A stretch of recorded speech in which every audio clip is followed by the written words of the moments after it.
Madam President, I have up here the Washington Post, January 20th, 2019, and the words say, "To refuse even to talk until the government reopens does no favors to sideline federal workers and contractors."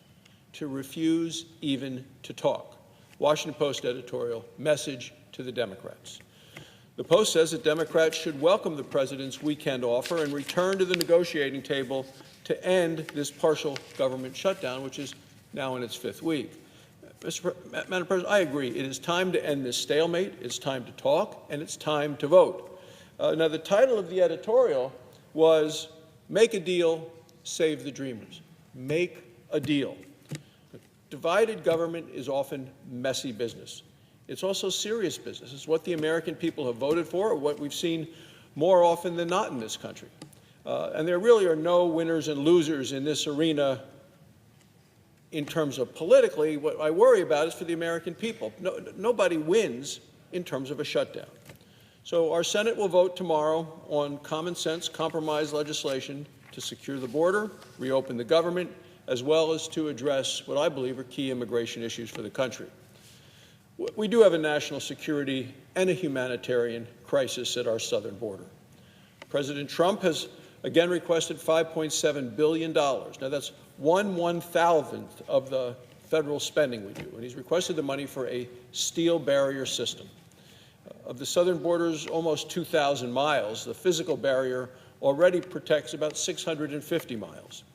The president wants to build more security barriers because we know they're a proven solution. In addition, the president is proposing to grant provisional status, a 3-year reprieve for the 700,000 deferred action for childhood arrivals illegal immigrants, known as DACA. This 3-year reprieve would also cover 300,000 temporary protected status immigrants. When people say TPS, that's what it stands for, temporary protected status immigrants who have right now protected status, but that's expiring. These are individuals who have suffered devastation in their lives due to the challenges faced in Haiti previously, and as well as individuals from Central America. So we're talking about over 1 million people here that the president is proposing changes to impact them and their lives. These DACA and TPS measures are an immigration policy Band-Aid. They're not the solution to everything. They deal with an immediate problem for a limited period of time. And once the government reopens, the president then plans, as he said, to hold weekly bipartisan meetings aimed at broader immigration reform. Madam President, border security policy has always been bipartisan. For decades, presidents and congressional leaders from both parties have supported security barriers to protect the American people. In 2006, Senate Democrats, including Senator Barack Obama at the time, and Senator Hillary Clinton, and Senator Joe Biden, Senator Chuck Schumer, all of them voted, to construct a physical barrier on the southern border.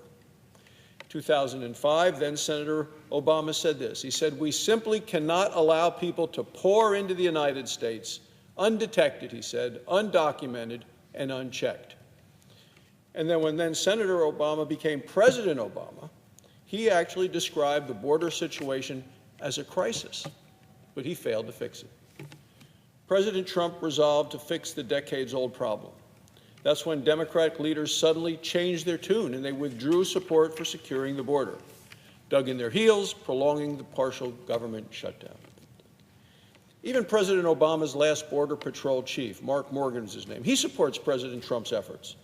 Now, President Trump did not keep him in the job, but Mark Morgan has said, and he was on television the other day, he said, building the wall is key to solving the security crisis, and that the president, President Trump, he said, should stay the course. Still, Democrats refuse to negotiate with this president. So we can't reopen the affected federal agencies and pay the 800,000 furloughed federal workers. President Trump has the truth on his side. Here's the Homeland Security Department's assessment of the border situation. Each month, 60,000 illegal immigrants reach the border. Drug smuggling spiked in 2018. 38% increase in methamphetamine, 22% increase in heroin, 73% increase in fentanyl. We also saw a surge in arrests of dangerous criminals, including 17,000 adults with criminal records, 6,000 MS-13 and other gang members. 2018, 60,000 unaccompanied children and 161,000 families reached the border, a dramatic increase from 2017. Many were victimized along their journey. Madam President, the Border Patrol areas that do have enhanced or expanded physical barriers, they have seen a dramatic decrease in illegal traffic. That's why the President has requested additional funds to construct more barriers. The area he's pointed to and is the 10 locations that Border Security, the Border Patrol said these are the spots where we really need the help. All Americans want a healthy immigration system that enforces the law and keeps families together. The President has put a reasonable bipartisan compromise on the table to end this partial shutdown and to pay furloughed federal workers. President Trump is ready to sign this legislation. The Senate will vote on it tomorrow. The House Democrats hold the keys to reopening the government because Democrats should stop playing politics, I believe, and meet President Trump in the middle. That's what the President has done with his good faith effort. So I'd say let's vote to secure the border and vote to reopen the government.